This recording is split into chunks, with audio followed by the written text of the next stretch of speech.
Well, hi there. I'm Mike Hingson, your host, and you're listening to, or possibly watching if you're on YouTube, Unstoppable Mindset. And we're really glad that you are with us today. I really appreciate you having the time to come and listen. And we are really looking forward to having a great discussion. We have as our guest Curtis Pipes, who started out life in Columbia, Missouri, and I know people who live in Columbia, Missouri. In fact, I'm going to see them next week.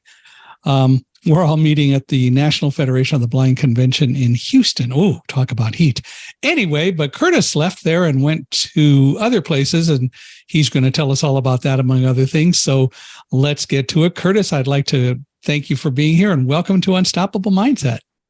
Thank you for having me, Mike. I really appreciate it. Well, we're glad you're here, and I know you've got a lot of interesting stories to tell and a life to talk about. So why don't we love to hear maybe about the earlier Curtis growing up and all that? Oh, well, as you mentioned earlier, I'm from Columbia, Missouri. Just a good old country, Midwestern boy. Grew up with an older sister, single mother in Columbia, Missouri, where, had a great childhood. Had a great childhood. My mom always made sure that we didn't want for anything at the best of her ability, was always in sports and played football, played basketball, wrestled and ran track. And so I've always been an athletic person, always been in sports. And I really found that I excelled in sports, in fitness. And so as I got into my older years and got into high school, I still played football and I still ran track. And I noticed that being shorter than others in sports, I also had to focus on my mind and focus on my education. And that was really drilled into us at a young age that, get your education, really get your education, because it will definitely take you far. Needless to say, that that value did not stick. I did get into college. I ran track and field. And at the same time, I also got kicked out of college twice, 4 grades for my academics, because I didn't have the discipline and the focus that I have now. Definitely took the opportunity for granted. And the third time, as they say, the whole saying is third time's a charm, right? So the third time I was in college, I was older than a lot of the other students. And so I recognized the game. The whole thing I used to do when I was younger in college was, oh, let's go down to the local bar, which one of the famous bars for college at Mizzou is where I went, was called the Heidelberg.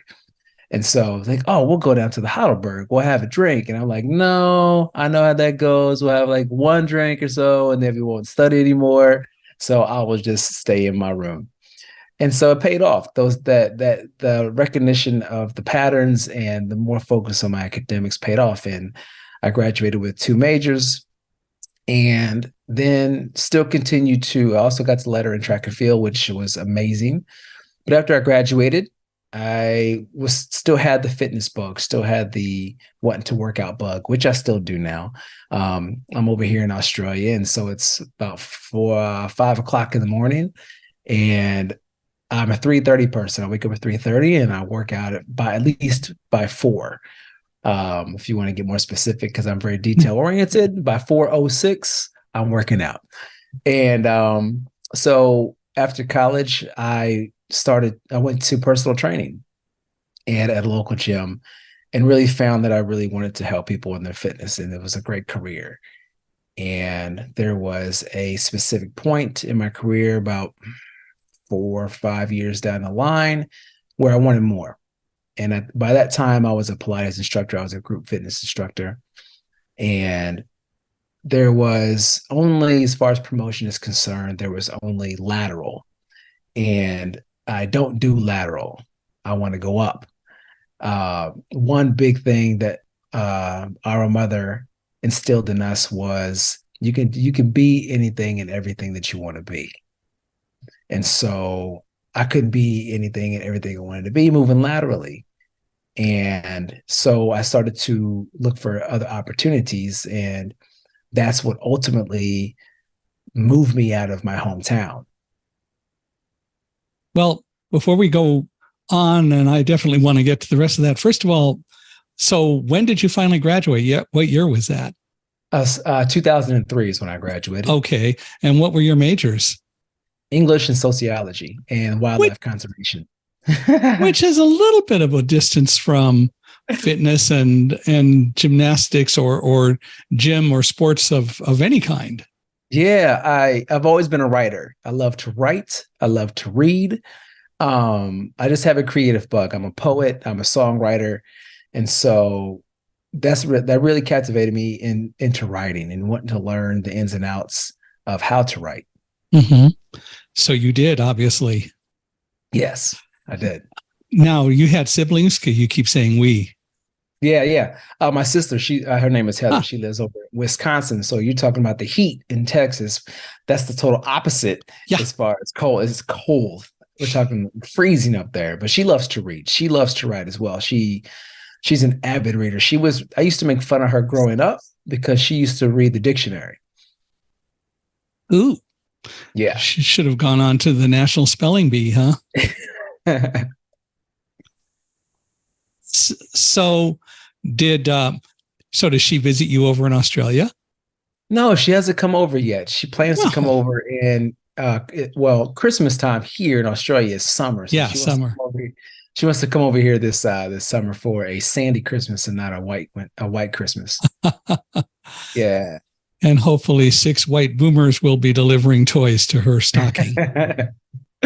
We'll see. I know the song. But anyway, so you graduated. How old were you when you graduated? Oh gosh, 23. See, so you weren't too much older than the other students, but obviously you learned a lot. Yeah, I was well experienced. I was well experienced by that point. Yeah. Definitely. I've never been a real great bar person either. And so a lot of times when I was in college, people would say, well, let's go somewhere. And most of the time I didn't want to go, partly for me, as I also continued to be reminded a lot later, was you go to a lot of those places and they're very noisy. Even in later life for me, when I was in a couple of sales positions where the sales force of a company got together and they all decided to go somewhere, it was so loud you couldn't even carry on a conversation, which meant I didn't really get anything out of being there. So I know exactly, probably for a little bit different reasons, but exactly how you felt once you gained some experience. And I just didn't have a need to do that. Yeah.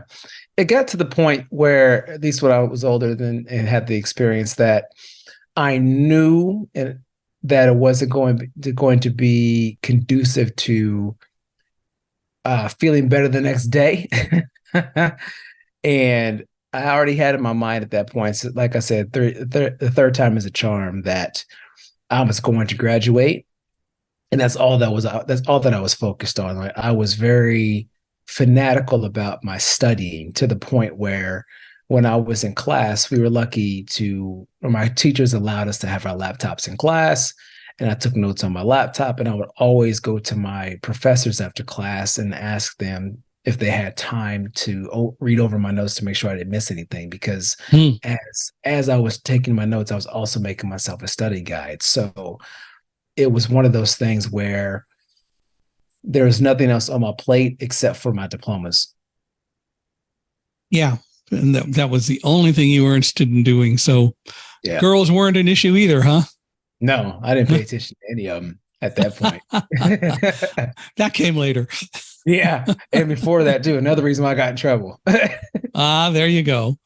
So you really made a very conscious decision about what you were going to do, and good for you. You stuck to it. And and the reason I say good for you, whether it was the right decision or the wrong decision, only time would be able to bear out. But you made a choice, and obviously not enough happened to tell you that it wasn't the right choice. Right. Right. So you stuck with it, which is great. And so you graduated and you had a job for a while, and then the whole issue, I know what you're saying about lateral movement in a job or in the workforce. Sometimes there's value in doing it, just depending on circumstances. But I also agree that moving up is important. And Yeah. yeah, money's involved, but there are a lot of other things that go into that as well, don't you think? Definitely, definitely. Yeah, I mean, there's moving laterally definitely has, I mean, there's a silver lining to everything. And I think for me at that age, I was not conscious of that though. It was for me still remaining in the same place. And I still to this day, I'm a very stubborn and very ambitious person. And so I'm always out looking for more and always wanting to grow. So I felt that, okay, lateral is not going to help me grow and go to the next level, whatever it may be in my fitness career. So I need to find something else. And so I just started looking. And but also at that point, I wasn't as motivated as I was when I first started. And so I was also, funny enough, on my way out of the health industry, fitness industry, excuse me. And luckily, I did find group fitness. Group fitness is what kept me in the fitness industry, and then also got me out of Colombia. So, not accepting a lateral move helped me discover what my next move was. So, um, do you think that for you, stubbornness is a positive trait, a positive thing to have? Do you think it created some challenges for you, or are you happy with being stubborn? I'm definitely happy with being stubborn, but Okay. it's a double-edged sword. I mean, because I could be stuck in my ways, and when I get focused on something, sometimes what happens is I don't see something in my peripheral that could benefit me because I'm like a dog with a bone. This is the avenue I want to take, and I'm going to take it until I can't, until I exhaust it. And so that's the way the stubbornness can be a disadvantage to me. But overall, it's helped me not accept what other people's perspective of me is or was. It also has helped me not listen to what people think of me. And it also has helped me not accept my situations, that certain situations that I had in my life, realizing that, you know what, this is not for me. So let's change it. And it was up to me to change it. I know that we're moving a little off track of just tracking your life a little bit, but still, this is kind of fascinating. How do you, or what do you do to recognize that maybe stubbornness is locking you into something and you need to have a little bit broader view? How do you recognize that, or how do you deal with that? I recognize it when my emotions change, when my energy changes. When I start to get, when I'm more frustrated than ambitious because it's not working out, then I realize there needs to be another course of action. And so even recognizing it is different than actually putting action behind the recognition. Mm-hmm. So even though I recognize I'm a little bit frustrated, my energy is low, I can still make this work, is what I'm telling myself. I can still do it. I can still do it. And so it does take a little bit more knocks on the head, but that's how I really recognize that another course of action needs to be executed. Do you spend time every day sort of thinking about what's going on? Do you do introspection of any sort? Is that one of the ways that you discover this stuff? Yes, I do. The reason I wake up in the morning to work out at 4 a.m. is that training is my anchor, and training is the one time in the day that's just me. I can focus on myself. Even when I'm at the gym, I have my headphones on and I have them loud so people know not to talk to me because there's still people at the gym at that time in the Yeah. morning, and they're having conversations, which is fine. That's them. They can do what they do. But I'm in there to focus. I'm in there to improve my mental capacity, my physical capacity. And so it allows me to focus on what I want to achieve for the day and my goals. And then even after that, it's like the other side of the coin. I'm in there, I'm sweating, I'm aggressive, I'm lifting weights and everything of that nature. And the other side of the coin for me is when I am done with training, I go to the beach. I'm lucky enough and blessed enough to be 10 minutes away from the beach. And so I go there for my introspection. I go there to relax. I go there to listen to the ocean and meditate and still focus on my day, but just from another environment. Do you do more of that at night before going to bed so that you now go back and look at the day and what was good, what wasn't, and all the other stuff? Or is the Yeah, morning I your only do. time? No, I definitely do that now before I go to bed. It was something that's something I picked up recently. When I say recently, 2, 3 years ago, that I do an inventory of my day and see where I lost focus, see where I could have been better in this sprint of whatever the task is. I have always been, and especially more in the last few years, but always been a fan of thinking about the day, introspection. And I spend very quiet time at night doing some of that and thinking about my life and asking myself the hard questions, and sometimes waiting for the answers, and they may take a while to come. But I think that all of us ought to do more of that, because we do have time. No matter what we may think, oh, I've got so much work to do, I don't have time. Of course you do. We should have time to take stock of ourselves and analyze and use that to then help us grow. Yeah, we definitely, yeah, we all have the same amount of time in a day. I think that now we live in a world where stillness is not practiced, stillness is not an emphasis. We have things at our fingertips that can distract us every single day. So the practice of stillness is something that, if we really took time as a planet, as human beings, to realize that it's not just this quote unquote hippie thing, it's not just this quote unquote spiritual thing, it's something that all human beings can really benefit from and understand the benefits from it, that I think more people would be in tune to it. But I do think that it's come a long way from when people are like, what is stillness? But I have an 8-year-old daughter, so I look at her and realize that that type of mindset, that type of teaching, it needs to be taught at a young age. We weren't conditioned, at least my generation was not conditioned to be still. We were always on the run, whether it be TV, whether it be school, or go outside and play after school, sports, and always on the move. So the only time when we were growing up that we were quote unquote still was when we were praying before we went to sleep. And then when we were asleep. So now realizing the importance of stillness for myself as an adult, and I realized how important that was when I moved away from home and was in New Zealand. That's when I really started understanding stillness. I didn't do the whole inventory at night thing until, like I mentioned, 2 or 3 years Mm-hmm. ago. Stillness really became a part of my life when I left home.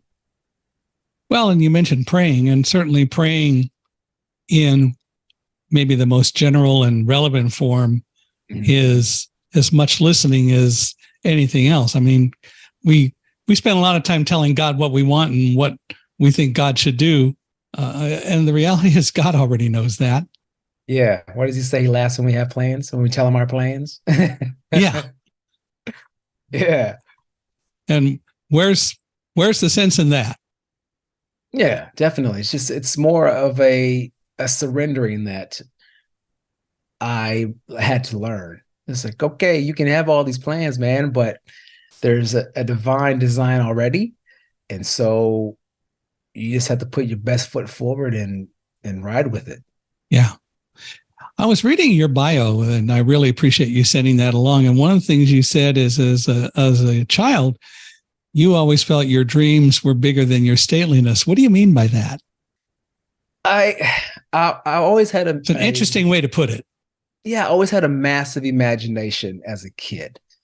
And I thought as a young kid that my dreams were bigger than my state lines, and it was something I would say out loud. And granted, it was met with resistance and jokes and laughter, but I just always felt that. I mean, I was the one who would dream of being an astronaut and leaving the planet and going to Mars. I was the one who would dream of being an international lawyer. It was always something that what I thought of when I was little that would take me out of my state.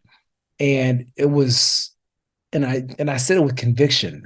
Even when I was made fun of it, it hurt. I mean, it hurts to be bullied, but I just always believed that. And so I smile on that now as we talk about it, because my dreams did take me out of my state, took me out of the country. Yeah. Yeah. Well, and we are nothing if we don't have dreams, and we may modify our dreams as we grow, and we may find we want to do things a little differently. But nevertheless, there's nothing wrong with having dreams. Definitely. and working to bring them to fruition, especially if they are very positive things that can help you and or help others. And I've been very fortunate that I've had the opportunity to be very significantly involved in some of those kinds of things in my life, getting major legislation change that helped persons of a variety of disabilities, or helping to bring products to market and doing other things that really have made a big difference in the world. That's good. Great. And I also know that although I wasn't the instigator of any of those, being a part of it taught me a lot. And I used the opportunity to learn as much as I could, which is just as important as anything else. Always be a student. That's one thing I learned, is always be a student. I mean, granted, know and accept that you are exceptional in something, but also be humble enough to know that being a student is one of the best things you can do for yourself. Yeah. If you stop learning or decide to stop learning, then you're going to be in a world of hurt, because the reality is that there's always stuff to learn. Oh, definitely. Definitely. And we learn more when we seek out knowledge. Mm-hmm. Sometimes knowledge just comes along and hits us on the head, and that's okay. But probably we started it anyway. So learning is an important thing. I've always felt life's an adventure, and it's intended to be lived to the fullest, and you can't live unless you're learning. Exactly. Yeah. It's a great way to put it. So for you, you mentioned that at some point you ended up leaving the country and going elsewhere. So why did that happen, and where did you go? And tell us about some of that, if you would. Yeah, well, it happened because, as I mentioned earlier, that I found group fitness, and I started working for a company by the name of Les Mills. And so Les Mills it originated in New Zealand. And so I was looking at my career in Colombia, and like I said earlier, moving laterally wasn't a move for me. It was basically staying in the same place. And then I was looking at the rest of my life. It's like, I don't have a family, so nothing's holding me here. So I just put out inquiries in terms of wanting to work for Les Mills in New Zealand, so I can learn. In my head at the time, I wanted to learn from the best group fitness instructors in the world so I could help more people. And so I put out feelers and told everyone, if I get any opportunity to go over there, I'm leaving. It's that simple. And so I finally got a call or email back in December of 2009, and by February 2010, I was setting foot down in New Zealand. I sold all of my stuff and bought a ticket and moved over there with 2 bags. And it was one of the best moves I could ever make, because as you brought up earlier, that I said that my dreams are bigger than my state lines. What I discovered was, when I was telling people that I was moving to New Zealand, I got to see how conditioned we were, at least for a small town, to, graduate, get a job, and then get married and have kids, and that's it. Because some people that I knew, like, how could you go over there? You won't know anyone. It's so far away from home, just all those things. And I was like, that's the point. I can always come back home if it doesn't work out. Home is home. But I had, again, like we talk about my college career, I had a focus on graduating at that point. I had a focus on making this work. And so I moved there and immediately hit the ground running, learning new skills, upgrading my teaching, being in awe of the people that I saw on DVDs at the time, showing my age when I say DVDs. And but I hit the ground running, and I had a place to stay before I moved over there. I really prepared very well because it was a country that I didn't know of. The only thing I knew at that point about New Zealand, besides Les Mills, was that the Lord of the Rings was filmed there, and that's There it. you go. So I made sure that I had a place to stay. And so when I got off the plane in New Zealand, I checked my email and found out that the place I was going to stay, the guy rented out my room, so I didn't have a place to stay. I was like, okay, first hurdle. And it was an easy hurdle to overcome. There was a free bus that took you from the airport to the main city, which was Auckland on the North Island.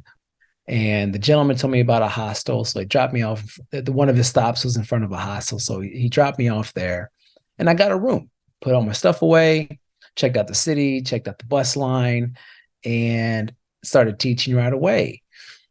And it was such an amazing experience. And being new on the ground there, I definitely had to earn my bones, which is fine. Like I am not scared of hard work.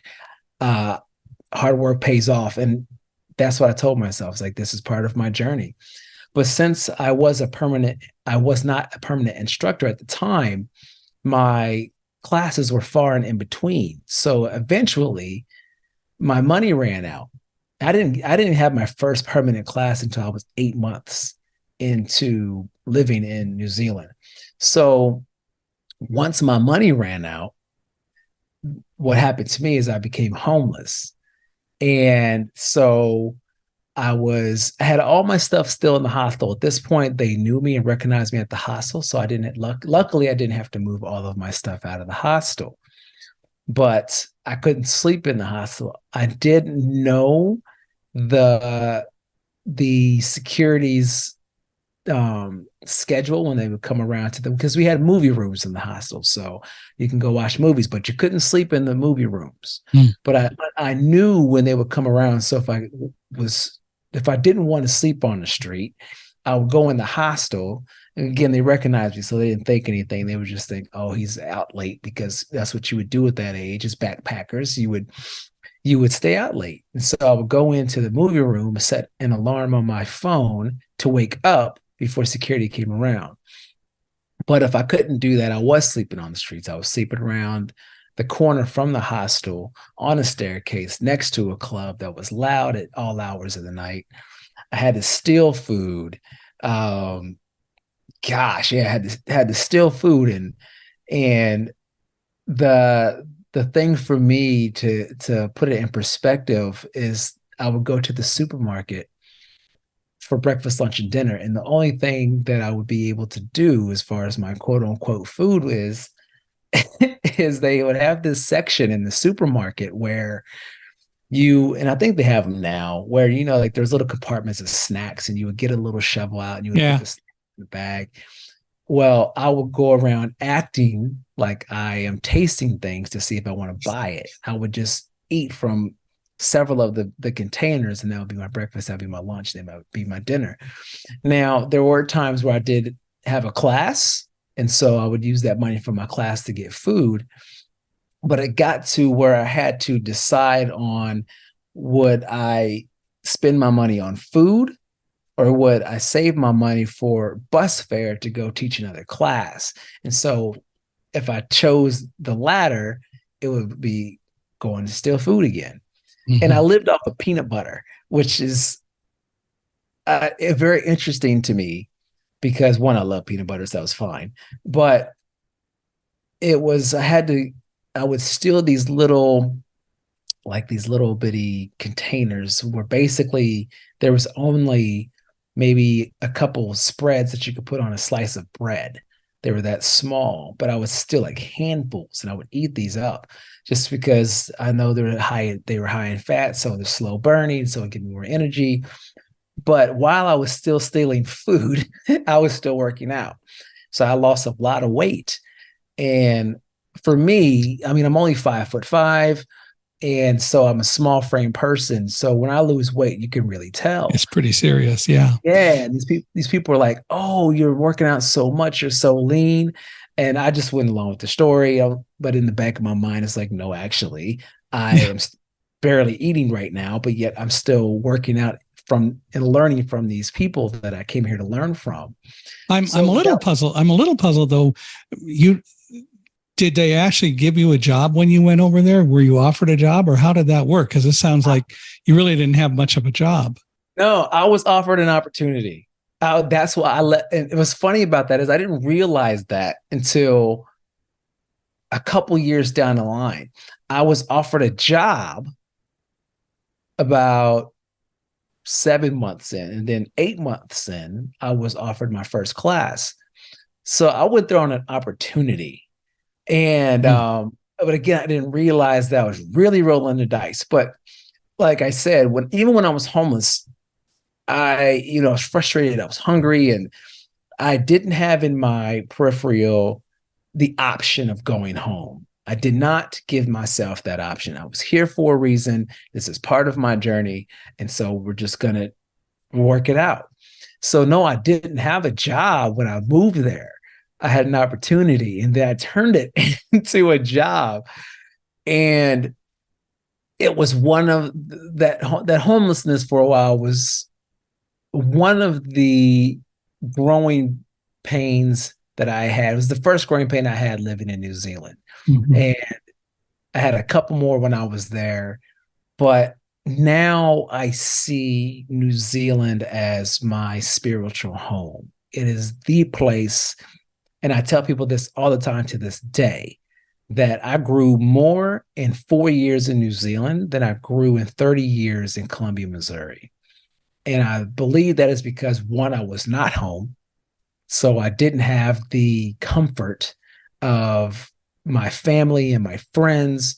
I had to make it work. And that's sort of an example of the phrase, be comfortable with being uncomfortable. And I was really uncomfortable. I had to sometimes, and I like to put this in perspective too, when people ask me about food and when they hear the story is, since I was able to take advantage of the fact that I was known in the hostel, they had this affiliation with a Domino's Pizza down the street. And so every Thursday, they would get free pizzas from Domino's. And the people who own the hostel, who also own this bar, the pizzas were delivered to a bar, and people would go down for free pizza if they got there early enough. Needless to say, since I wasn't eating, I was made sure I was one of the first people there.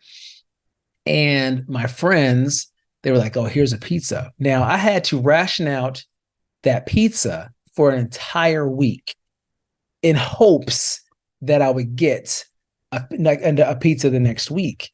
And so I had to ration out 8 pieces of pizza for a week. And so literally I would take one slice of pizza and maybe eat half of it, eat a third of it for breakfast, and the next third for lunch, and the last third for dinner. And yeah, like it was the first growing pain that I had. And by far, it was the most profound, because I don't know who said it. I'm paraphrasing here, but it said that you find out your character and your values basically when you're at your lowest. And I was definitely at a low. But there's no way, and excuse my language, there was no way in hell that I was going to go home, because I looked at that as failure, because I believe that there's a way, you can find a way at a quote unquote a no way, regardless of what it is. And I found it, and I made a massive and amazing career in New Zealand. Again, with a couple bumps in the road, of course. I mean, life is not just cruisy, but I made a massive career out of my time in New Zealand. And not just that, I met amazing human beings. I made connections that I still have to this day. And so overall, the time in New Zealand was one of the biggest growth spurts in my life as a human being. Did the people at Les Mills ever figure out or understand what was really happening with you? Nah, not when I was there. Okay. it came out later because I started talking about my story as I got into personal development more, and this being really disciplined. Like one of my top values is discipline. One of my top values is putting in that work. So when I started to talk to people about that story came out, and my friends would email me or message me on Facebook. They was like, "You were homeless while you were here," and I was like, "Yes." And they're like, "When?" And it's like, "Remember when I was very thin and you all thought that I was just working out a lot?" They were like, "Yes." I said, "I was homeless at that point." And then of course they hit me with, "Why did you tell me? Mhm. I would have helped you out." And I said, "Well, I didn't tell you, one, because I didn't know you all, and I felt that I had to do it myself. I was that whole lone wolf thing. And Yeah. that just came from experiences that I had growing up where I realized that if I thought at the time that if I wanted to accomplish something, I had to do it myself, because when I would voice what I'm going to do, I would be teased for it. And so I didn't say and believe that people would want to help me. So I just had to do it myself. And so I took that into my early adulthood, because I was in my late 20s or early 30s in New Zealand. And I just believed that I had to do it myself. What did they say to that? They were upset. Hmm. They were upset because I even knew at the time that they would have helped me out if I would have asked them. I even knew. You just didn't want to do that. No, I just firmly believed at that time that I had to do it myself. Now, I do believe that when you start out on something, that you do have, it is a lonely road. I do believe that, because experience has taught me that when I put my mind to something, it is met with resistance. It is met with that. Well, what results do you have? I mean, we live in a results driven world. I mean, granted that I firmly believe that the journey is more important than the destination, because that's where the value in the character is built. But we do live also in a world where results matter. So when there was no results, there was no belief from other people. And I had to basically build up an armor to not allow that to impact me, because I was a very sensitive kid. I'm still sensitive now, but I was a very sensitive kid. And so, granted, I was a very determined person and believed that my dreams were bigger than my state lines. People making fun of me and bullying me really impacted me. And so I took all that conditioning, all those learnings into my adult life, to where, okay, great. I have this dream, I have this ambition. I must protect it. So I'm not going to tell people about it. Well, so if you knew when you moved to New Zealand Mhm. what you know now, would you have done things any differently? Not at all. No. Um, I wouldn't have. And the reason I wouldn't is because the lessons that I learned, and the lessons that I learned, and the being able to see what I was able to accomplish led me to the point that I am now. Because Mm-hmm. I mentioned the little capsules of peanut Peanut butter. butter, right? I have one of those in my gym bag as a reminder. I I'll just say it. I took it from New Zealand and brought it to Australia, and they didn't take it out of my bag, which is cool, because I use it as a reminder of, what, one time you were homeless and you got Yeah. through it. And you got through And it. so there's no way that I would change anything that I went through in New Zealand. And like I mentioned, I went through like two or three different things in New Zealand that really changed my life. I kind of thought that would be your answer, and I understand. Um, Again, when we've talked about it before, it's always all about choice. Yes, And the the best thing you can say is I've learned from my choices. I also know that I made the right choices, and I wouldn't choose to go a different route because it would make me different than what I am, and I enjoy what I am. exactly, exactly. Yeah. Self love is something that I had to learn. Is one of the other things that I learned in New Zealand, was self love, and accepting myself for who I am, and realizing that my opinion of me is the biggest. Yeah, and that isn't something you're saying to be conceited. It is that you need to understand you, and you need to respect you and accept you, and then you deal with the things around you that help contribute to you. Definitely. Yeah, because I used to be a massive people pleaser. I'll raise my hand and admit it. I used to be a massive people pleaser. And if people weren't happy around me, then I wasn't happy. And so I would always put my happiness on the back burner. And Mm-hmm. so learning self-love in New Zealand came from the fact that I was trying to please everyone around me, but I was not happy. And so I started to look at, like you mentioned, introspect earlier. I started to look at other parts of my life where I did that. And I came up with a bunch of examples of that before I left home. I mean, there was a time in my life where I wanted to make everyone around me happy, which led to some very difficult and challenging situations when it came to relationships. And they were all happy, but I wasn't. I couldn't even look myself in the mirror. So I was looking at myself in New Zealand and realizing that I was wanting to live up to others' expectations, what they believed of me. And I would do that by any means necessary. Now, behind closed doors, I was miserable. I was smiling, basically like an actor and actress, smiling in front of the cameras, but behind closed doors was a different story. Mm-hmm. And so for me, I was smiling in front of all the group fitness instructors, the national trainers, and the program directors, and the members of my classes. But when I was going home, I was not happy because I was trying to please them, which led me to, and I mentioned I went through a few things in New Zealand, which led me to choosing, because like you said, everything's a choice. And I firmly believe that I ended up having a eating disorder because of that. Mm. That didn't help.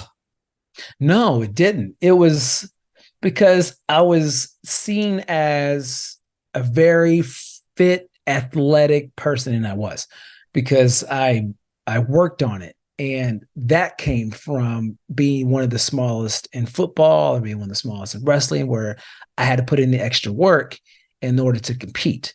So I had to put in extra work to compete with the people that were there. One of the best phrases that I ever learned when I first got there was by one of my mentors. Her name is Mid Thomas. She's like, "You are now," and I don't know how you were in your hometown, if you were one of the, you know, standouts as far as instructors are concerned, but you being in New Zealand now, you are now a big fish in a small pond. And so I took that on and really wanted to work to become one of the big fish in a small pond that everyone looked at. And I ended up again having a great career, but it came at and I hate the word sacrifice. I just think I believe that people use the word sacrifice to glorify their decisions. When at the end of the day, if you take all the layers away, it's still a choice. So I chose certain things to do in order to appear how they wanted me to appear.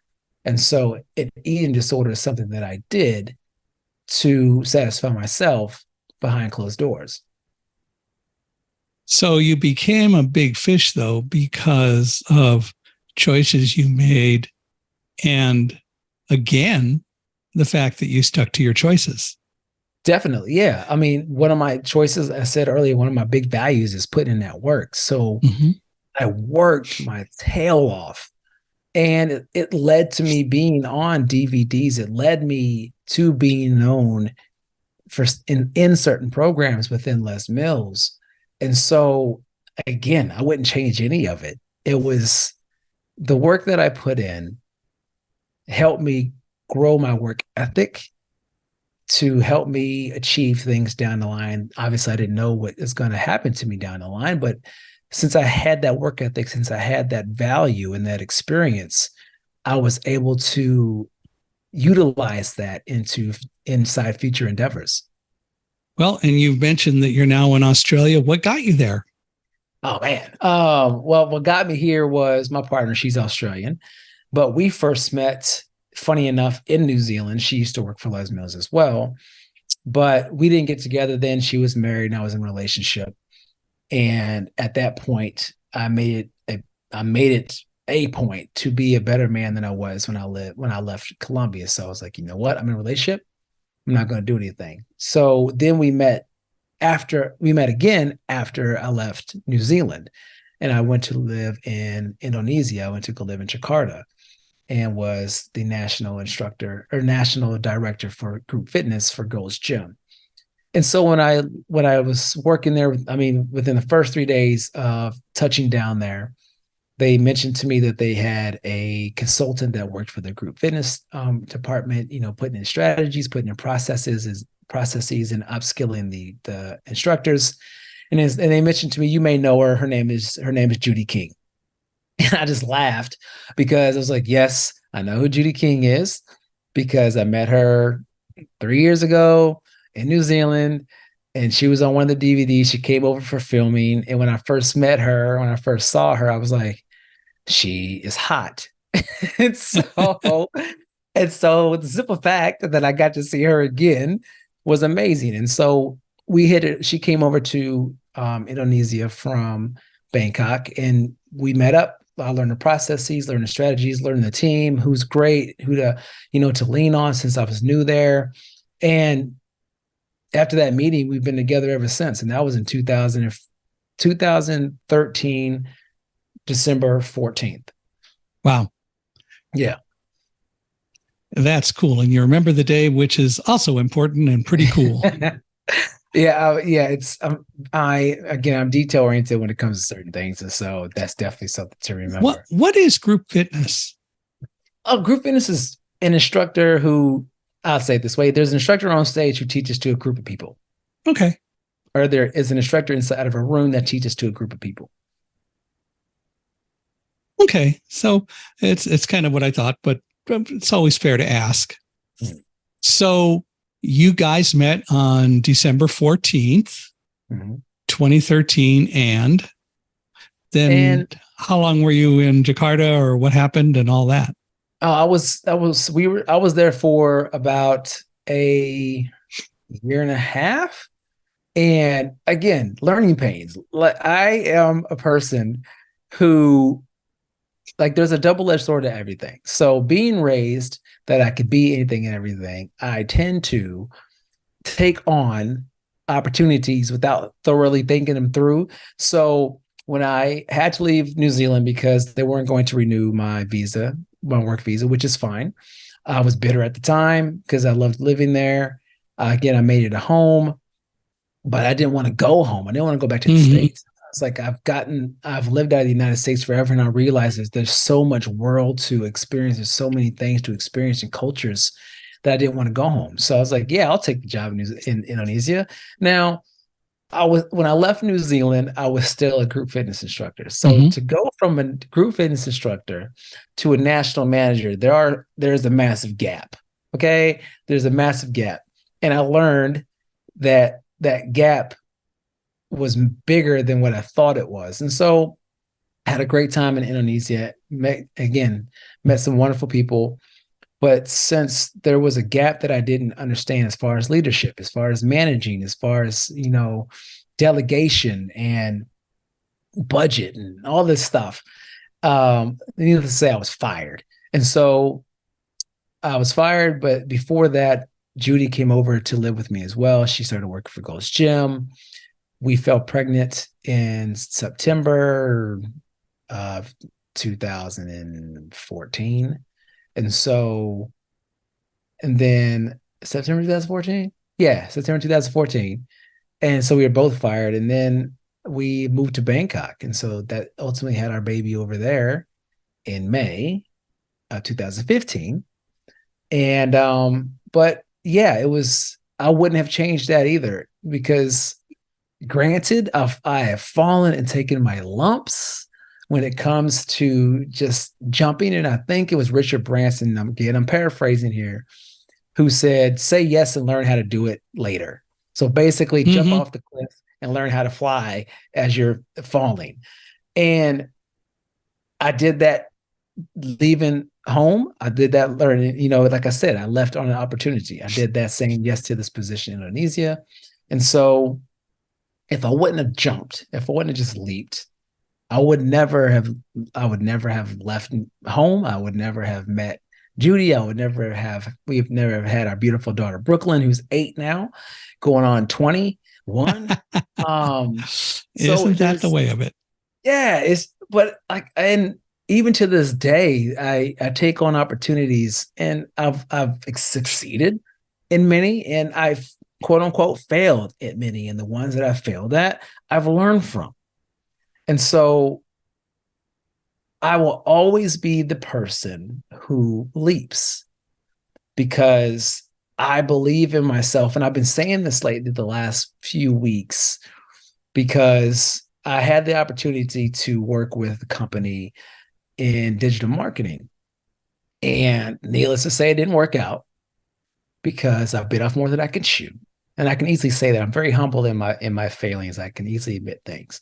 Now, I'm not so stubborn now. I'm more humble now. But I've been saying for the last few weeks to be, now I know this is a word, but be delusionally confident in yourself. Be delusionally confident in yourself. And also at the same time, be realistic and humble. But I say be so confident in yourself that it's almost delusional, is that you have to believe in yourself. You can't rely on your self-conviction and your belief coming from other people. That's why it's called self-belief. And so, granted, jumped off the cliff, and sometimes I smashed into the ground. There's other times that I flew. It brought me to having one of the greatest gifts and experiences ever, which is fatherhood. And so, yeah, I wouldn't change it for anything. Well, so you had Brooklyn in Bangkok, and somewhere along the line, you ended up in Australia. Yeah, we lived in Bangkok for about 3 years, and we just wanted to change. It started to become difficult staying there for expats, and then we just had this conversation: do we want to move to the States, or do we want to move to Australia? And for me, I wanted to move to Australia because I was used to New Zealand and being by the beach and just great weather. And so we moved here. And similar to when I moved to New Zealand, we packed up all of our stuff. We sold a bunch of stuff when we came here in 2018. And when we got here, still we're trying to figure out where we wanted to stay. And at that point, we both decided that we didn't want to live in a major city. So Sydney was out of the question, which is fine by me. Beautiful city. We just didn't want to live amongst the hustle and bustle as much anymore. I mean, I had enough of that in Auckland and in Indonesia and in Bangkok. And so we wanted more of a place where we could, funny enough, practice more stillness and more flow. And so moved to moved to Australia, and then finally found our place here in the sunny coast. And it took some time. We had to do some house sitting at some points while we were here, trying to figure out where to stay. And then, of course, COVID hit, and that shut everything down. And so that was an interesting ride in itself. But yeah, we found our place in the sunny coast, and it's been amazing ever since. So what do you do now? I still help with mindset. It's one of those things that in my DNA, I believe, and I used to have a coach at the time, and one of his greatest quotes is, you find your message within your mess. And so I took that on, and my biggest message to convey to people through example and also just through speaking is self-love.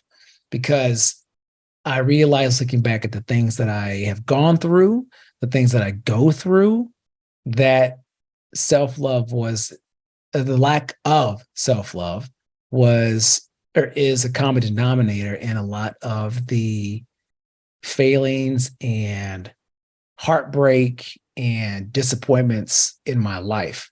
And so being able to convey that message to others through my own experiences, because I don't mind talking about my experiences, being able to teach that through my experiences and then help them break down what is in their way is the way for me to live my life. And so still, preaching personal development, mental health, and self-love.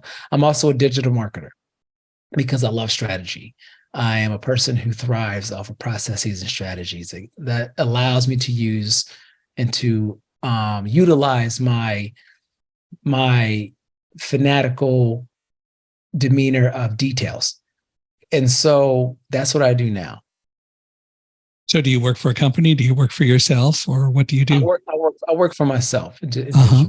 Yeah, I work for myself. And I named my little business Peanut Butter Digital Marketing. Again, with the whole peanut butter.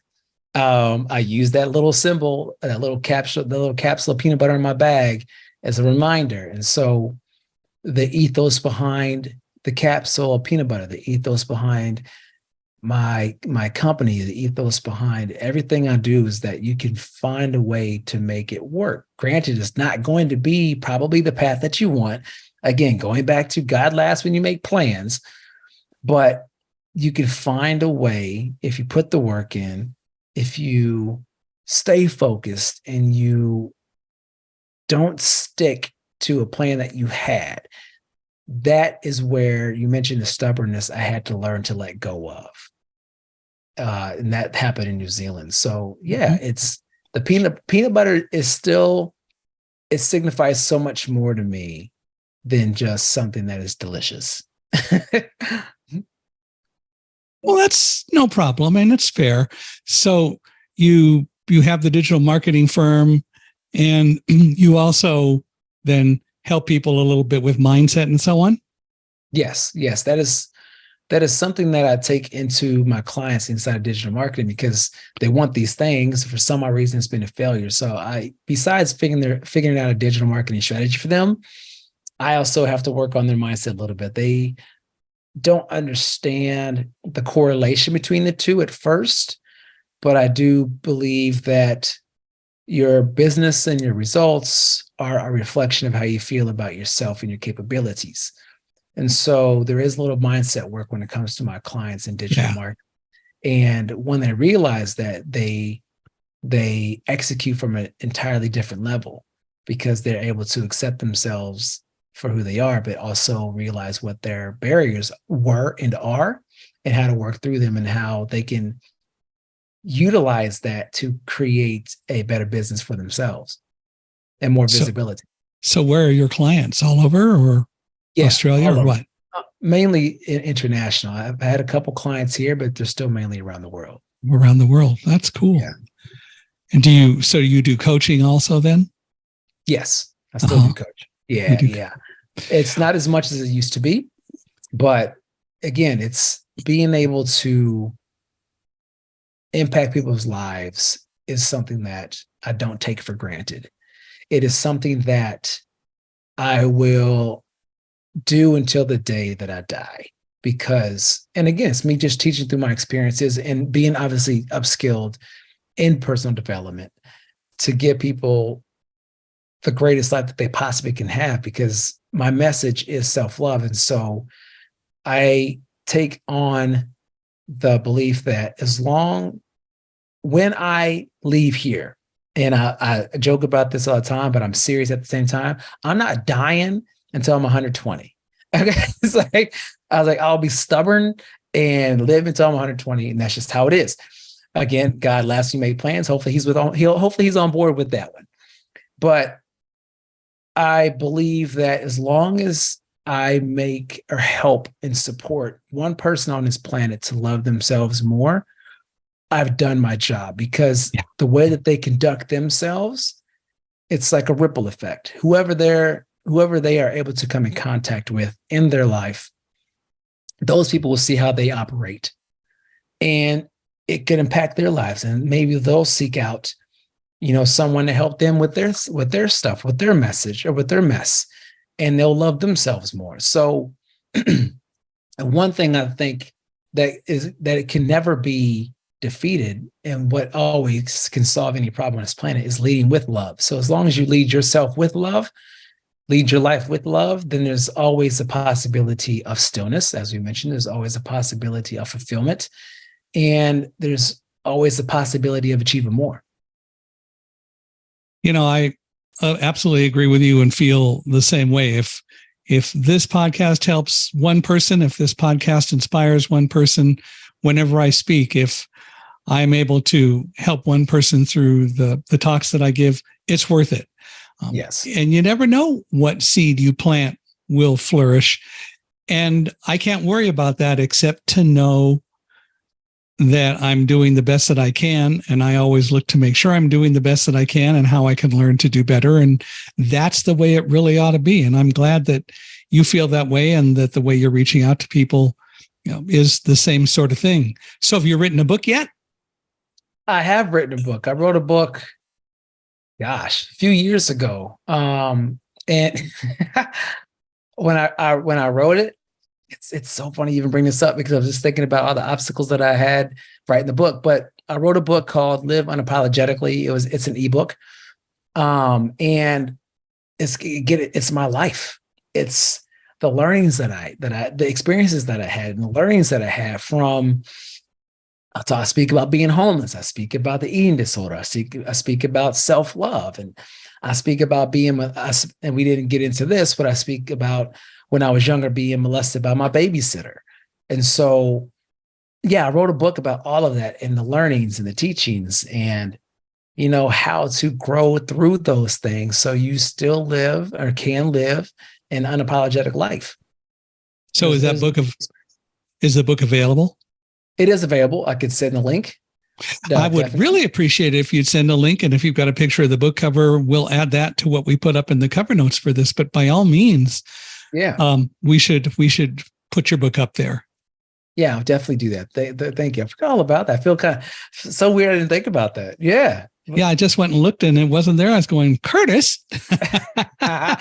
It was just a very interesting experience. I had to go through some serious obstacles in writing that book, because chapter 2 of the book is where I speak about my being molested by my babysitter. And I almost didn't write the book because I had to relive that experience. And I realized that if I'm wanting to stop the book because I have to relive the experience, there's still some learnings there that I have not gotten. And so I pushed myself to continue to write the book to begin to get the learnings that I have not gotten yet. And then that was a major obstacle. Another one was that when I was writing my book, my daughter unfortunately dropped my laptop. And so the screen cracked. And so I wasn't able to use my laptop to write. And so I had to use my phone. And so I had to write everything in the notes. And then that became just monotonous after a while. And so I found an app to where I could speak it and it would transcribe my words. So there you go. I literally wrote chapter 3 until I can't remember how many chapters in the book now, but from chapter 3 on was transcribed in my phone. And then I had to get a new laptop, and then I had to take all the transcriptions over to my laptop and correct words that are misspelled. So it was a process. It is. I absolutely loved the process. And now I'm in the midst of writing 2 new books as well, because again, it's just another avenue besides me coaching that I can get out there my message of resilience and self-love and self-worth and knowing that you're worthy enough of everything that you want to achieve. Well, if people want to reach out to you and get in contact with you and maybe use your services, coaching and or digital marketing, how do they do that? They can go to my website. That is www.peanutbutterdigitalmarketing.com, or they can reach me at my LinkedIn link, which I don't believe you have. Actually, you may have it because you reached out to me there, but I can send that to you as well. They can reach out to me. And what is that? What is the link? I want to say it's www.linkedin.com/Curtis Pipes. Okay. Well, great. Pipes. Yes, sir. Well, I want to thank you for being here. I have been fascinated by this. I think I've learned some things, certainly learned a lot about resilience and the value of stubbornness and the value of recognizing stubbornness and how to deal with it. And I hope that everyone who has listened to this has found some nuggets that will help them. And certainly I hope that people will reach out to you. That's the best that we can ever want. And so I really hope that you're able to help a lot of other people because of what we did here today. And I want you to please stay in touch and keep us posted on things that happen with you. And I want to thank you all for listening out there. We really appreciate it. I'd love to hear from you, your thoughts, your comments. Please give us a 5-star rating wherever you're listening to this podcast. Please feel free to reach out to me at michaelhi@accessibe.com. That's ACCESSIBE.com. Or go visit us at www.michaelhinkson.com/podcast. And Michael Hinkson is MICHAELHINGSON. So michaelhinkson.com/podcast. We'd love to hear from you. Love your thoughts. Please reach out to Curtis as well. And we appreciate the rating again. And 5-star ratings are always most welcome.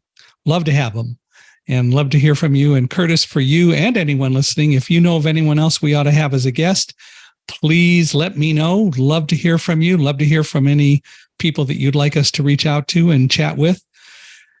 But for you, Curtis, thanks one last time for being here. We really appreciate you taking your time with us today. Thank you for having me. It's been an honor.